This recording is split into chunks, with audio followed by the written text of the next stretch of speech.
Fable by Charles Yu. Once upon a time, there was a man whose therapist thought it would be a good idea for the man to work through some stuff, but telling a story about that stuff. The man lived in a one-bedroom efficiency cottage all by himself, a sort of dicey part of town. One day the man woke up and realized that this was pretty much it for him. It wasn't terrible, but it wasn't great either, and not likely to improve. The man was smart enough to realize this, yet not quite smart enough to do anything about it. He lived out the rest of his days and eventually died. The end. Happy now? The man could see that his therapist was not amused. Rather unsatisfactory ending, the therapist opined and suggested the man could do better. The man thought, is she really serious about this? But he didn't say anything out loud. The man was not convinced that he needed to be talking to the therapist at all. He had tried so many other things, potions, spells, witches, spent so much of his copper and silver with absolutely nothing to show for it. He figured, why the hell not?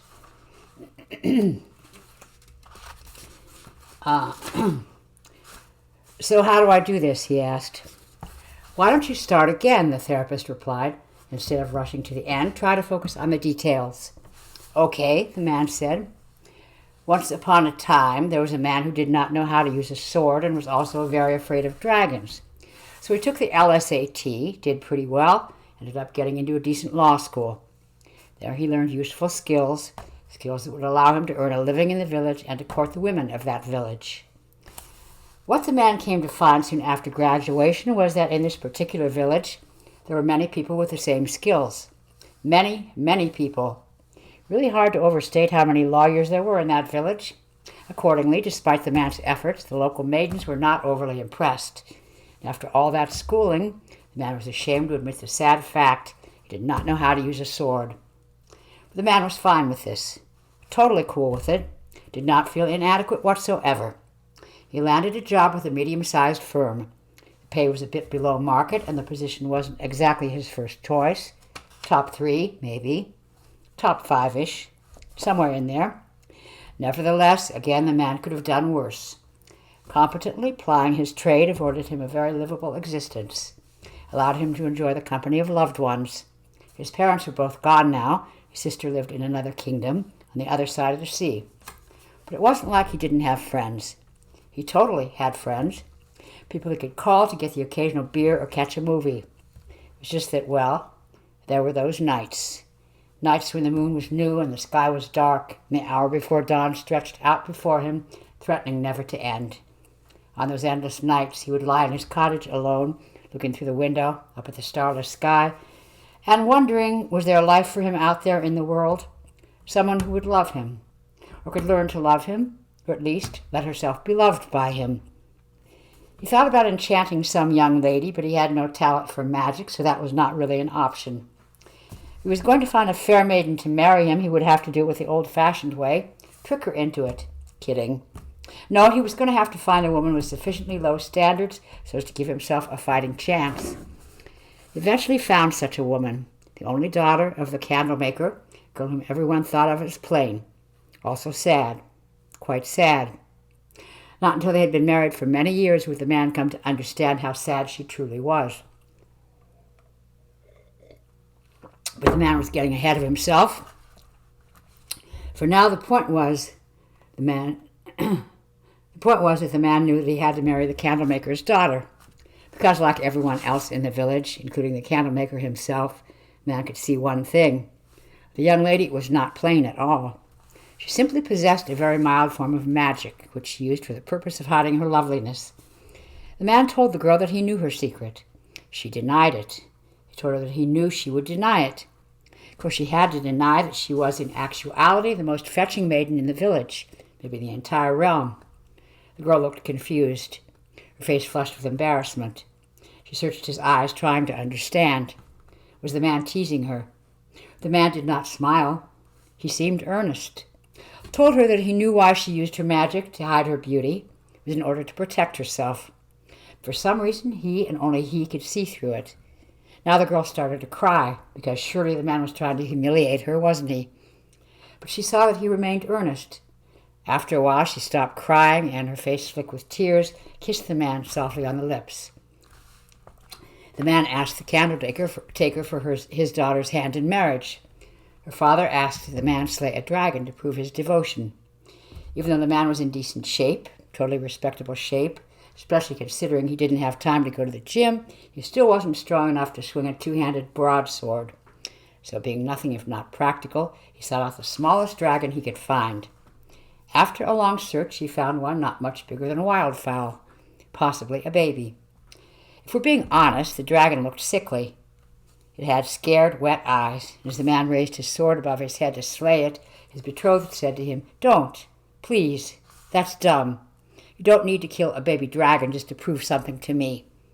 "All right," the man said, barely hiding his relief. He lowered his sword, petted the young dragon on the head, sent it back to the cave or wherever. The candlemaker was angry, or maybe not angry, he was a fairly gentle soul, but definitely miffed. Still, he wanted his daughter married off, so grudgingly he gave his blessing. The man had found his wife. He said to her, "I will provide you with a good life." "Pretty good, at least," she said. "Quit talking and let's go before my father changes his mind." And so they did. The man loved his wife, to the extent that he knew how to love anyway. The man had a clumsiness about him, in his hands and in his heart. He fumbled words, missed chances, despite his best intentions, was prone to mishandling fragile things. Together they shared a quiet existence that was defined by well-managed expectations. Perhaps not the stuff of legends, not quite deserving of once upon a time, but it was comfortable and honest. He wondered aloud if this was really worth his and the therapist's time. The man was coming to understand that his therapist was not going to let him out of this exercise until he had navigated his way along one, an emotionally honest path, to two, an unexpected, three, yet inevitable destination, whatever that meant. The man sighed loudly and continued. Once upon a time, there was a guy who couldn't swing a sword, nearly peed his pants whenever he saw even a toddler-sized dragon, so he went to law school. We learned a bunch of very useful skills. When he graduated, he became a lawyer. He was pretty okay at that. It allowed him to try to build a life. Great. The therapist liked where this was going, but he had dreams of more. He told his wife this as they lay in their cold stone hut at night. "Oh," she said, hopeful, a little surprised. "What do you dream of? Being a hero?" "No," he said sheepishly. Deep down in his heart, what he dreamed of was not to be a lawyer or a hero, but a blacksmith. A silly dream, he knew, so he had never told anyone. He waited for her to laugh, but she didn't. She said that it was a lovely thing to dream of. But having said this, the man was already talking himself out of it. Blacksmithing was old-fashioned. Hardly anyone actually made a living at it anymore. He would, of course, keep his job as a lawyer, would always provide for her. And the candlemaker's daughter said, "I know you will." It was cold, so they spooned, made love under the nearly empty night sky. Through the window, the man saw a single star. It hung low, twinkling at them. This was kind of how they did things for a while. Talked at night, made love. The man would fall asleep, and his wife would listen to him snore and worry about him. He seemed tired, overworked. She would worry well past the witching hour, at some point drift off into her own restless half-sleep just before dawn. She had anxiety and took potions for it, and herbs, other things from the apothecary. All of it was prescription. It wasn't like she was self-medicating or anything. But the potions didn't help. Maybe helped a little.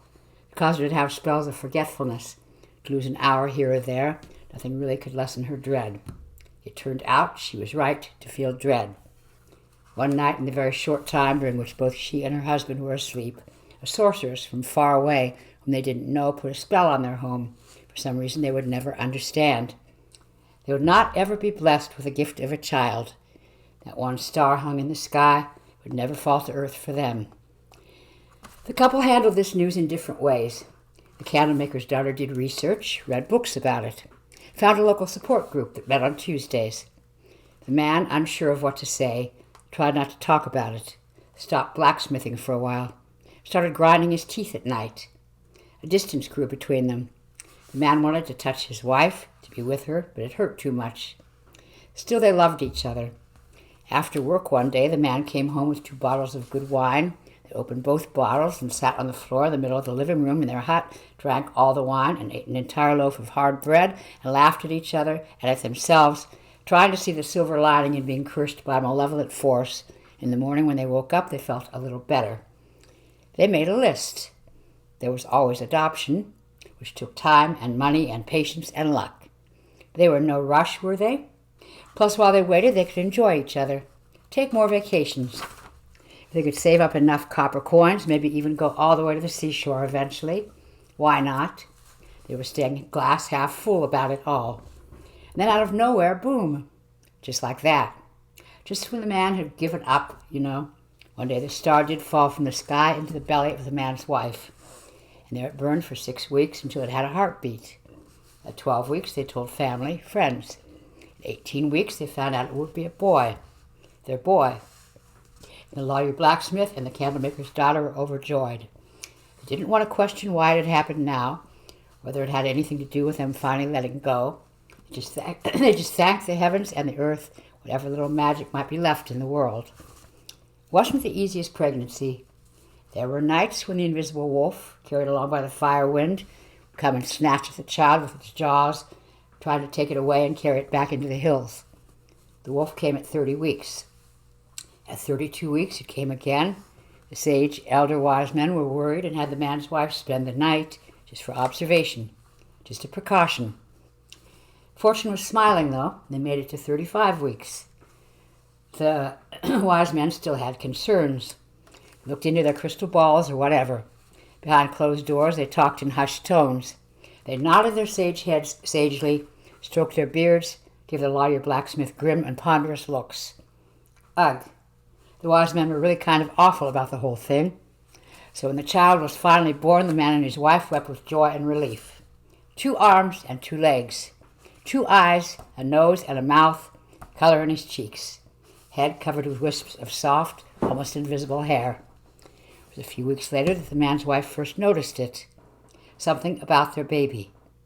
Difficult to see at first because the boy looked fine. He acted fine. Nursed, slept. For the first 2 months, the blacksmith and his wife would frequently stop what they were doing, pause and look at each other, as if to say, we did it. 6 months in, they didn't look at each other anymore. Instead, each of them silently studied their boy, afraid to say anything to the others, lest they make it real by uttering out into the world what was day by day increasingly hard to ignore. Saying only generates positive things, vague expressions of hope. No reason to worry yet. Don't jump to any conclusions. At 12 months, they said nothing. There was no need to say anything. The man and his wife took the boy back to the wise man who had brought him into the world. First, the old wizard refused to see them. He shook his head gently. The man's wife begged, fell to her knees, and pleaded. The lawyer blacksmith tried to pull her up to his arms, but she wouldn't move. She cried there in front of the wise men's tower for 3 brutally hot days, 3 painfully cold nights, the man watching over her the whole time. On the morning of the 4th day, the wise man emerged on his way to somewhere else and was alarmed and scared as he stumbled over the candlemaker's daughter still waiting there. He could not let this go on any longer. Your son, he said. He will never be of this world. Now the man's wife broke down with fresh tears. The man stared at the wise man and said, What do you mean? What does that mean? I know you're a wise man and that's how you talk, but you can't say something like that and just stand there. The boy's spirit, the wise man explained, what some might call his soul, it is trapped. You can think of it as being inside a small box. That box is inside another box. That box in another, and so on. Is this because of the curse? Could be. Hard to say.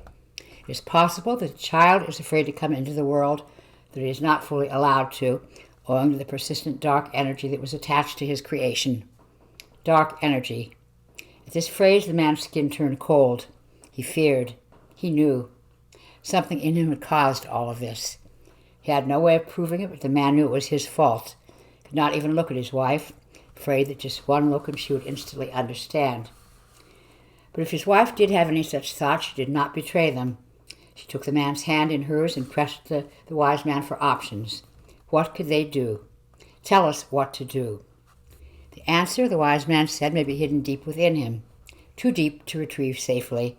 You will never know him. You will care for him, love him, see that he has everything a child needs. As soon as the lawyer blacksmith heard these words, he knew that they were true. He wondered what insurance would cover. He worried about the large deductible, high cap on out-of-pocket expenses. Ahead of him, the lawyer blacksmith saw many years of therapists, of special schools, of helpers. No birthday parties, no play dates or friends, no playing basketball with his son. At 16 months, the boy stood up once, clapped his hands.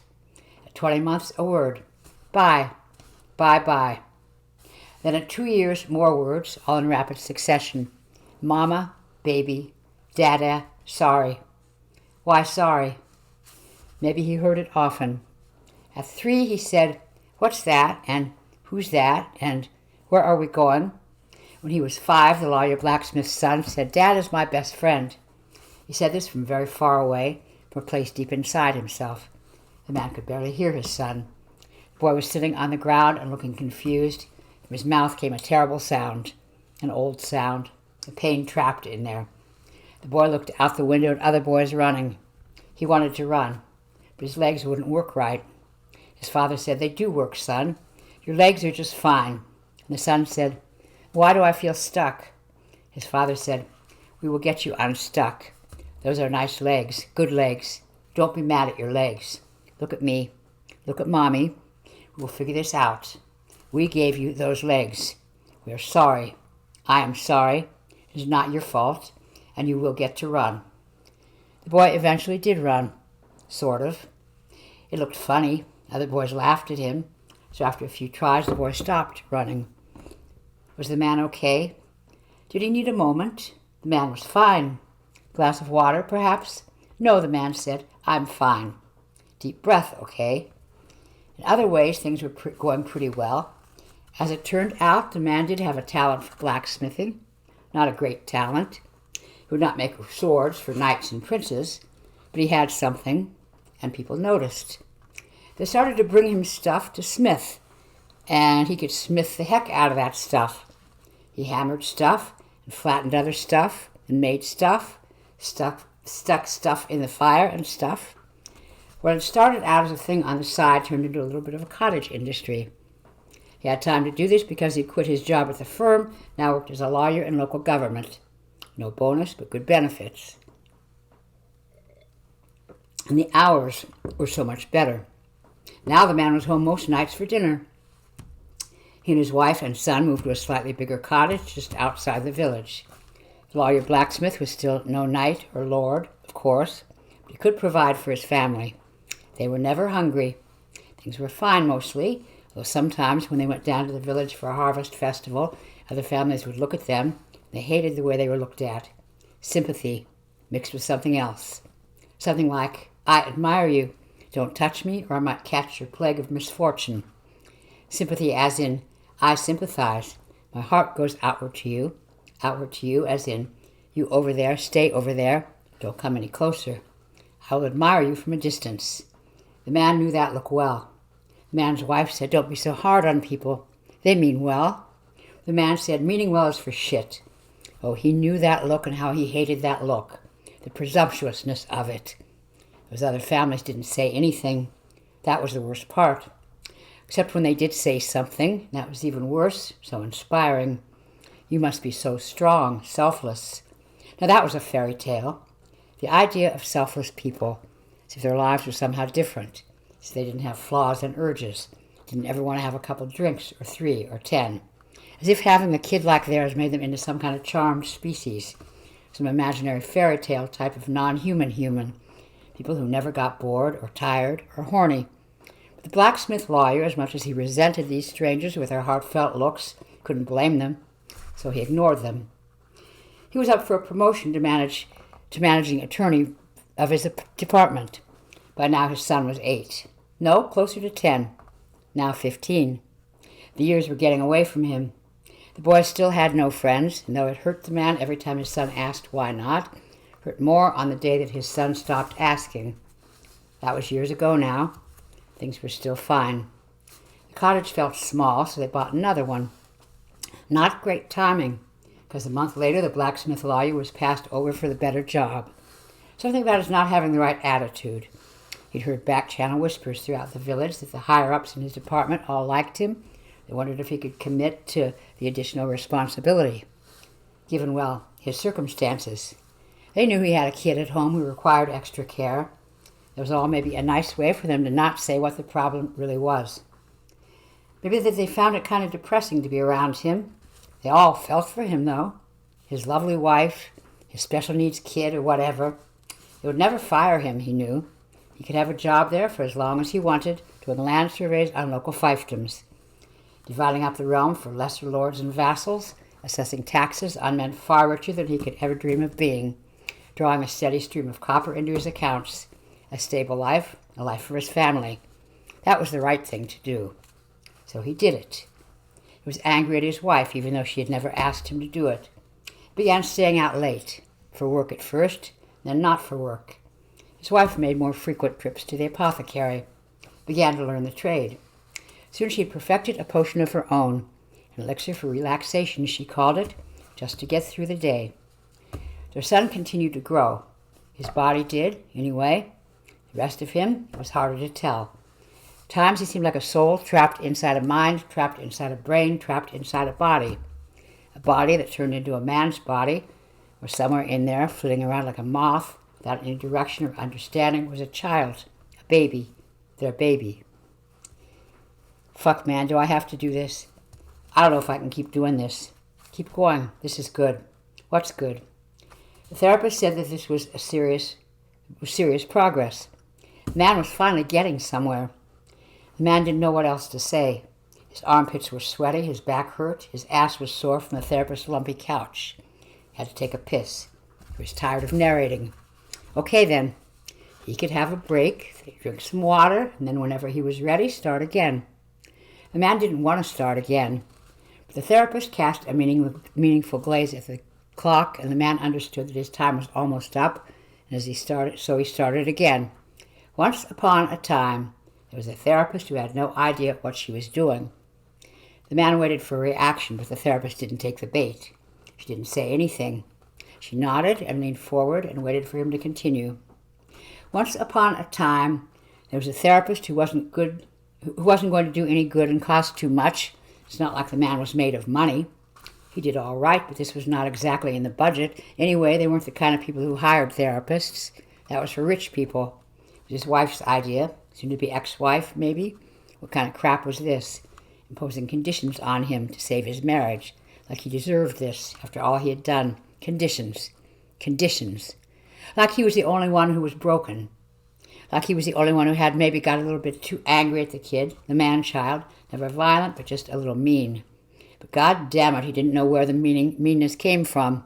He couldn't help it, really, when it started rising up in him, the blood and heat climbing into his face. He could feel it. He's going to say something like he couldn't take back. He's going to say something that was the opposite of what he wanted to say. All he wanted to do was stroke the boy's cheek and say, "Sorry, shit, sorry, I'm all over the place. It's okay. Take a moment. Take as long as you need. I don't know. What don't you know? I don't know if I can do this. Have a sip of water." The man took a sip of ice-cold water. Once upon a time, there was an angry guy who hated the store he was in, all right? He was angry, okay? Once upon a time, there was a guy who wasn't allowed to start a story with once upon a time, because it wasn't once upon a time. It was a specific time, and he wasn't a blacksmith. He was just a regular guy who lived in the forest. He waited maybe too long to get married, but the thing was, he had his mom to take care of. Never felt it was time, all those years, watching her body shrivel up. His mom, who deserved better. He worked days, and at night he looked after her, and then when she was gone, he got married. A little later in life. Maybe too late. But he wanted his own story, just a simple one. It was all he and his wife wanted, and the OBGYN told them about the elevated risks, the witch's curse and all that. Whatever. They had the boy anyway. The man and his wife and the boy who laughed and clapped but didn't talk or run. It was a family. His family. His wife. She was good. She was a better person than he was. She showed him how to love the boy. He loved the hell out of the boy. They moved even deeper into the forest. They wanted to be far from everything else. Didn't want to see other people anymore. Wanted to find another forest, another village, another once upon a time where they'd be safe from potions and spells and anything else. Dragons, werewolves, curses, a place without magic, wherever that might be. The guy and his wife built their house to be strong, fortifying it with wood, sticks, mud, stones, whatever they could find. They lived carefully, quietly, didn't even look at each other most days. They'd had enough of living in a half-assed fairy tale, enough bloodshed, enough potions and elixirs, enough of that for a lifetime. They figured if they didn't talk, didn't try to understand it, all then the story would just go away. It would stop trying to mean something, stop trying to break their broken hearts. So they stopped thinking. At night they stopped dreaming. From their heads they carved out the parts that had made dreams and fed them to wild animals. Scattered the dream stuff on the ground to be pecked at, gnawed at, chewed up. Waking, sleeping without dreams, working. Like this, they passed many days, years. The boy grew, but he didn't, really. And one day the man looked at his wife across the breakfast table. She was putting a strawberry into their son's mouth.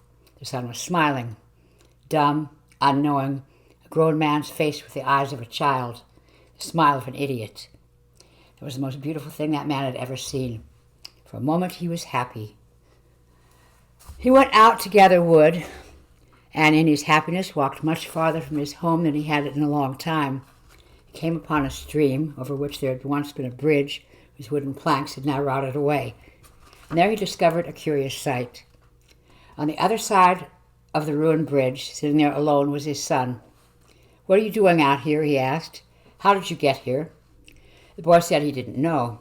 He started to moan, a horrid sound, a grown man crying like a baby. "I'm sorry," he said. "I'm so sorry." "Okay," the man said. "Okay, don't cry. Tell me, sorry for what, little dude? What are you sorry for?" "For all the trouble, for messing up your life." "Oh, God," the man said. "No."